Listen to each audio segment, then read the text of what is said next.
Hello guys, William শেক্সপিয়ারের four great tragedies Hamlet, Othello, King Lear, Macbeth.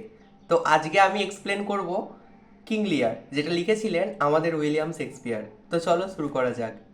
আমাদের king লিয়ার এটা প্রথম কম্পোজ করা হয়েছিল 1603 থেকে 1606 ওই সময়কালটায়। এটা জনরা কি? এটা জনরা হলো ট্র্যাজেডি। ট্র্যাজেডি জিনিসটা কি? ট্র্যাজেডি মানে হলো বিয়োগান্তক নাটক, যেখানে গল্পের একদম রিয়েলিটিকে তুলে ধরা হবে। রিয়েলিটি বলতে কি বোঝানো হয়? যেখানে কমেডি প্লাস জীবনের যে সমস্ত দুঃখ কষ্টকে তুলে ধরা হয়, অর্থাৎ আসল জীবনের নকল রূপ, সেটাই কিন্তু ট্র্যাজেডি। আমাদের অ্যারিস্টটলের পোয়েটিক্সে আমরা ট্র্যাজেডিকে নানা রকম ভাগে ভাগ করতে পারি, যেমন hubris, self pride, hamartia. Hamartia হলো ট্র্যাজিক ফ্লো বা error of judgement. Hubris, hamartia, তারপরে হচ্ছে পেরিপসিয়া। পেরিপসিয়া কি? Sudden reversal of Fortune. এরপরে আসছে অ্যানাগনোরেসিস, যেটা হলো রিয়েলাইজেশন অফ ট্রুথ। শেষে আসছে নেমেসিস, মানে হলো বদলা বা শাস্তি। এবং সবার শেষে সবাই জানে ক্যাটাস্ট্রফি বা ধ্বংস, ক্যাথারসিস। তো আমাদের সমস্ত ট্র্যাজেডিতে এই সমস্ত বৈশিষ্ট্যগুলো, মানে জীবনের সমস্ত ধাপ যেগুলো আমরা দেখতে পাই সাধারণত, সেগুলো দেখতে পাবো। তো আমাদের কিং লিয়ারেও সেরকমই হবে। কিং লিয়ার কিং লিয়ার এটা প্রথম স্টেজে মঞ্চস্থ হয়েছিল 26শে ডিসেম্বর সেন্ট স্টিফেন্স ডেতে, এবং এটার কপিরাইট ছিল স্টেশনার্স ম্যাগাজিনের কাছে। এই গল্পটা তিনবার প্রকাশিত হয়েছিল। তিনবার কখন কখন? 1608-এ আমাদের কোয়ার্টো এডিশনে, 1619-এও একটা কোয়ার্টো এডিশনে, এবং 1623-এ ফার্স্ট ফোলিওতে। কোয়ার্টো মানে কি? চারটে পাতার যে এডিশন, তাকে বলা হয় কোয়ার্টো এডিশন। এবার ইউজিসি নেটের জন্য একটা বিখ্যাত বা খুব ইম্পর্টেন্ট কোয়েশ্চেন, যেটা বারবার রিপিটেশন হয়, শেক্সপিয়ারের ফার্স্ট ফোলিও এডিশন, যেটা 1623-এ, এখানে মোট 39টা নাটককে তিনি প্রকাশ করেছিলেন। তো এই যে ফার্স্ট ফোলিও, ফোলিও মানে হলো 8টা পাতার যে ভার্সন, এটা ইউজিসি নেটের জন্য ইম্পর্টেন্ট, এবং আরও অনেক কোয়েশ্চেন্স ইম্পর্টেন্ট আছে ইউজিসি নেটের জন্য। তো তোমরা যারা ইউজিসি নেট পেপার 1 এবং পেপার 2 আমার কাছ থেকে প্রিপারেশন করতে চাও, ডিসক্রিপশন বক্সে আমার নাম্বার দেওয়া থাকবে, আমার সঙ্গে কন্ট্যাক্ট করো। খুবই রিজনেবল প্রাইসে তোমাদেরকে ইজিলি সপ্তাহে 2 কিংবা 3 দিন করে পড়িয়ে খুব সুন্দর করে তোমাদের কম সময়ের মধ্যে রেডি করে দেবো। তো চলুন গল্পে যাওয়া যাক। এই গল্পের জনরা তো বলা গেল ট্র্যাজেডি। এই গল্পের সেটিং হলো ইংল্যান্ড। 550 যে সাল, সেই সালের আগে যে পেগানিজম, তখন খ্রিস্টান ধর্ম ছিল না, ইংল্যান্ডের পেগানিজম ধর্ম, সেই সময়কার এই গল্প। তো এই যে গল্পের দুটো প্লট আছে, 5টা অ্যাক্ট আর দুটো প্লট, মেন প্লট আর সাব প্লট। মেন প্লটে আমরা দেখতে পাবো কিং লিয়ার এবং তার টিমের গল্প। সাব প্লটে দেখতে পাবো আর্ল অফ গ্লসেস্টার, গ্লসেস্টারের জমিদার এবং তার 2 ছেলে, বৈধ সন্তান হলো এডগার এবং অবৈধ সন্তান হলো এডমান্ডের গল্প। তো গোটা গল্পটা একবার মেন প্লট, একবার সাব প্লট, একবার মেন প্লট, একবার সাব প্লট, এরকম করে গল্পটা চলবে। এবং এই দুটো গল্পের মিল হবে একটা প্লটে গিয়ে, সেটা হবে স্টর্ম সিন, যেটা খুবই ইম্পর্টেন্ট। তো আমি আমার মতো করে গল্পটা তোমাদেরকে বোঝাচ্ছি, তোমরা সুন্দর করে বুঝতে থাকো।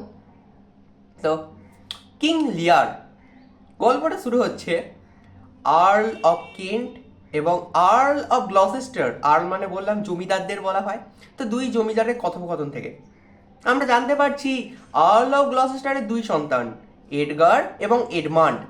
এডগার হলো বৈধ সন্তান, এডমান্ড হলো অবৈধ সন্তান। অবৈধ সন্তান মানে কি? আগেকার যুগের রাজা জমিদারদের অবৈধ অনেক সন্তান হতো, যেটার কোনো সমাজের কাছে কৈফিয়ত থাকতো না, সেটা কি বলা হয়? অবৈধ সন্তান, এক্সট্রা ম্যারিটাল অ্যাফেয়ার যাকে বলে। তো গল্পের প্রথমেই আমরা কি কি দেখতে পাবো? গল্পের প্রথমেই দেখতে পাবো এডমান্ড, সে একদম এডগারকে সহ্য করতে পারে না, অবৈধ সন্তান, সে জানে আমি সম্পত্তি পাবো না। সো সে মনে মনে ফন্দি আঁটবে। কিসের ফন্দি আঁটবে? না, হেন তেন যেন প্রকার এনো, আমাকে এডগারকে ফাঁসাতেই হবে। সে কনস্পিরেসি করবে, ষড়যন্ত্র করবে, এবং একটা চিঠি লিখবে। সেই চিঠিতে লেখা থাকবে যে এডগারকে মৃত্যুর পরিকল্পনা করছে, মানে এডগার মৃত্যুর পরিকল্পনা করছে তার বাবার, আর্ল অফ গ্লসেস্টারের। এবং আর্ল অফ গ্লসেস্টারের হাতে এডমান্ড সেই চিঠিটা দেবে এবং বলবে, দেখো বাবা, তোমাকে হত্যার পরিকল্পনা করছে কে? না, আমাদের এডগার। আমাদের আর্ল অফ গ্লসেস্টার রেগে যাবে এবং এডমান্ড নিজেই নিজেকে ক্ষতবিক্ষত করবে এবং তার বাবাকে বলবে, দেখো তোমাকে বলে দিয়েছি বলে এডগার আমাকে মেরে ক্ষতবিক্ষত করে দিয়েছে। তখন গ্লসেস্টার রেগে যাচ্ছে, বলছে এ তো আমাকেও দুদিন পর মারবে। তিনি ব্যানিশ করে দিলেন, তাড়িয়ে দিলেন তাকে রাজ্য থেকে, এডগারকে। এডগার তখন কি করলেন, দুঃখ মনে জঙ্গলে চলে গেলেন এবং সেখানে গিয়ে ছদ্মবেশ নিলেন পুয়ার টম অফ বেডলাম নামে। এরপর আসছি আমরা মেন প্লটে। মেন প্লটে কি দেখতে পারবো, রাজা লিয়ার, তিনি ছিলেন কিং অফ ব্রিটেন, ইংল্যান্ডের রাজা। তো তিনি এখন বৃদ্ধ হয়েছেন।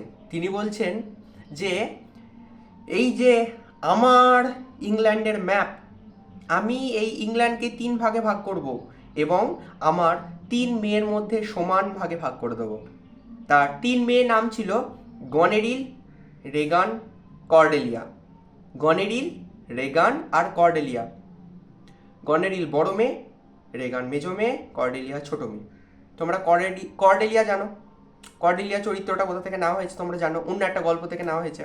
তো এই গল্পের অনেক সোর্স আছে, তোমাদেরকে অবশ্যই আমি পরে জানাবো। তো তিনি একটা লাভ টেস্ট নিলেন যে তার মেয়েরা তাকে কত ভালোবাসে, সেটা আগে পরীক্ষা নেব, তারপরই তাদেরকে সম্পত্তি দেবো। তো তিনি বললেন, বলো তোমরা আমাকে কেমন ভালোবাসো। গনেরিল বললেন, আপনাকে পাহাড়ের সমান ভালোবাসি। মেজো মেয়ে রেগান বলল, আপনাকে সমুদ্রের ন্যায় ভালোবাসি।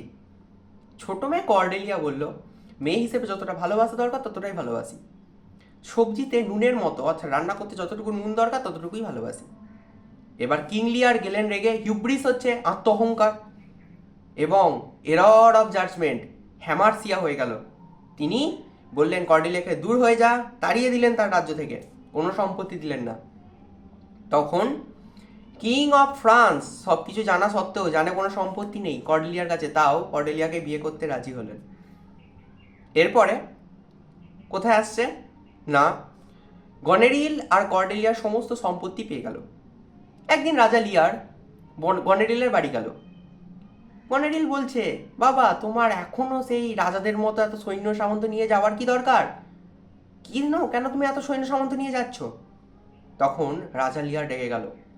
তখন রেগে রেগানের বাড়ি গেল এবং রেগানের বাড়ি গিয়ে বলল, গনেরিলের পেটে যেন শয়তানের জন্ম হয়। গনেরিল আবার রেগে গিয়ে 50টা সৈন্য কেড়ে নিল আমাদের রাজা লিয়ারের থেকে। রেগানের বাড়ি গিয়ে যখন থাকতে গেল, তখন রেগানও বলছে, বাবা তোমার এত সৈন্য সামন্ত এত ক্ষমতা নিয়ে থাকার দরকার নাই, সব সৈন্য সামন্ত তো আমাদের জিনিস, তোমার এত দায়িত্ব নেওয়ার কি দরকার।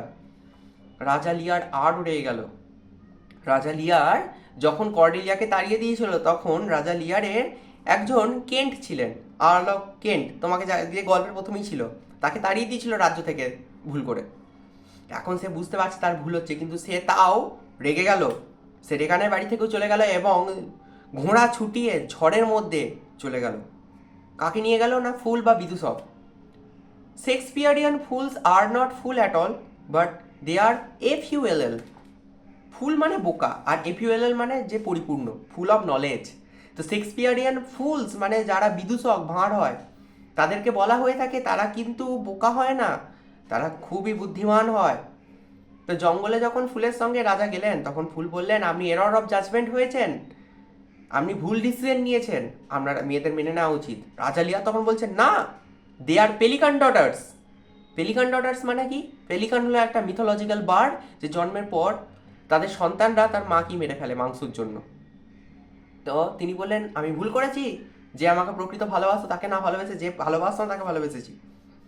এরপরে গল্পে আসছে স্টর্ম সিন, যেখানে পার্ট 1 মানে মেন প্লট আর সাব প্লটের মিল হবে। আমরা জানি সাব প্লটে কি হয়েছিল না, আমাদের এডগার সে পুয়ার টমের যে ডিসগাইজ সেটা নিয়ে চলে এসেছিলো জঙ্গলে। তো রাজার সঙ্গে দেখা হলো। তো কি হলো, সে রাজার সঙ্গে কথা বলতে লাগলো, ওখানে একসঙ্গে গল্প করতে লাগলো। এবার আমাদের এই গল্পটা আস্তে আস্তে আস্তে আস্তে এগুতে থাকলো। আস্তে আস্তে আমাদের যে আগের গল্পের এডমান ছিল, সে কী করলো, গ্লসেস্টারকে তাড়িয়ে দিল। জানো, সম্পত্তি পেয়ে গেল আর তার বাবাকে এমনি এমনি তাড়িয়ে দিল।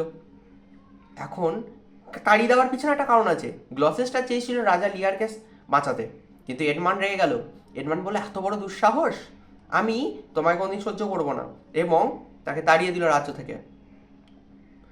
এবার এই এডমান্ডকে ভালোবাসতো গনেরিল, এটা ছিল সিক্রেট। গনেরিল আর রেগান মিলে তার দাঁড়ি টেনে ছিঁড়ে ফেলে দিল, এবং রেগান এবং তার স্বামী কর্নওয়াল ওরা দুজন মিলে আমাদের এই যে আর্ল অফ গ্লসেস্টারের চোখ অন্ধ করে দিল, চোখ অন্ধ করে দিল এবং তাকে এত অত্যাচার করলো। সেই অন্ধ যখন আস্তে আস্তে বনের মধ্যে গেল, তখন পুওর টম অফ বেডলাম, মানে তার যে বৈধ সন্তান এডগার, সে তাকে বললো না তার সন্তান, কিন্তু তাকে আস্তে আস্তে একটা পারসিপির ধারে নিয়ে গেল, একটা টিলা, ছোট টিলা যেটা বেশি উঁচু নয়, তার ধারে নিয়ে গেল এবং বলল আপনি একটা উঁচু পাহাড়ের ধারে দাঁড়িয়ে আছেন। তখন অনুশোচনায় আমাদের আর্ল অফ গ্লসেস্টার সে পাহাড় থেকে ঝাঁপ দিয়ে দিল, কিন্তু শুধু অজ্ঞান হলো, কিছুই হলো না। যখন জ্ঞান ফিরে এলো তখন এডগার বলল আপনি এখনো বেঁচে আছেন। এরপরে এরপরে আমাদের অসওয়াল্ড, অসওয়াল্ড ছিল গনেরিয়ার লয়াল স্টিওয়ার্ড, একজন কেয়ারটেকার যে ছিল খুব লয়াল। সে এলো, সে এলো কাকে না, আমাদের গ্লসেস্টারকে মেরে ফেলতে। তখন এডগারের সঙ্গে অসওয়াল্ডের ভয়ঙ্কর যুদ্ধ হলো। এই ভয়ঙ্কর যুদ্ধতে কি হলো না, এই ভয়ঙ্কর যুদ্ধে আমাদের অসওয়াল্ড মারা গেল এবং তার পকেট থেকে একটা চিঠি বেরোলো, যেখানে চিঠিটা লিখেছিল এডমান্ড গনেরিলকে, যে তোমার গনেরিল এডমান্ডকে লিখেছিল যে অ্যালবানিকে হত্যা করো। এবার তোমাদের বলে রাখি যে রাজা লিয়ারের দুই মেয়ে ছিল, বড় মেয়ে, মেজো মেয়ে, আর ছোটো মেয়ে তো কর্নেলিয়া তাকে তাড়িয়ে দিয়েছে। তো বড় মেয়ে ছিল গনেরিল, তার বরের নাম ছিল ডিউক অফ অ্যালবানি, আর যে মেজো মেয়ে রেগান, তার স্বামীর নাম ছিল ডিউক অফ কর্নওয়াল। এই যে কর্নওয়াল যখন আমাদের গ্লসেস্টারকে কানা করে দিয়েছিল, তখন তার চাকর এসে কর্নওয়ালকে মেরে ফেলেছিল, তো বেঁচে থাকলো অ্যালবানি। এবার অ্যালবানি প্রথমে খারাপ হলেও পরে তার অনুশোচনা হয় এবং সে ভালোবাসার চেষ্টা করে। সেও জানতে পারছে যে তাকে কোনো প্রকারে এডমান্ড মারতে চাইছে, কারণ তার সঙ্গে কর্নেলিয়ার এক্সট্রা ম্যারিটাল অ্যাফেয়ার আছে। এবার আমাদের এডগার সে কী করলো, সে আমাদের রাজা লিয়ারকে বাঁচানোর চেষ্টা করছে, এদিকে গনেরিল আর রেগান হেন তেন প্রকারেণ বাবাকে মারবে। এই দিক থেকে ফ্রান্সে যে রাজার সঙ্গে বিয়ে হয়েছিল আমাদের, রানী হয়ে গেছে এখন কর্ডেলিয়া, সে কোনো রকমে জানতে পারছে যে আমার বাবার খুব খারাপ সূচনা, আমার বাবার এখন খুব খারাপ অবস্থা। সে কি করলো, তার বাবাকে বাঁচানোর জন্য সৈন্য সামন্ত নিয়ে এলো, কিন্তু ছল চাতুরি করে আমাদের গনেরিল এবং রেগান বন্দি করলো আমাদের কর্ডেলিয়াকে। আর কর্ডেলিয়াকে আর কাকে, কর্ডেলিয়াকে আর আমাদের রাজা লিয়ারকে। তখন কেসটা কি হলো, রাজা লিয়ার আর কর্ডেলিয়াকে হত্যার আদেশ দিল আমাদের এডমান্ড। এডমান্ড তোমরা জানো এডমান্ড, এবং এডমান্ড আস্তে আস্তে যখন বনে গেল, একদিন দেখা হলো বনে, তখন এডগারের সঙ্গে দেখা হচ্ছে, সে কিন্তু চিনতে পারলো না, কিন্তু এডগার তাকে ঝাঁপিয়ে হত্যা করতে গেল। এডমান্ড মৃত্যু যন্ত্রণায় পড়ে তখন অনুশোচনায় বলল এডগার আমি তোমায় চিনতে পারছি। এডগার তখন বললো আমি তোমার সেই ভাই যাকে তুমি তাড়িয়ে দিয়েছো, ব্যানিশ করেছিলে রাজ্য থেকে মিথ্যা অপবাদ দিয়ে।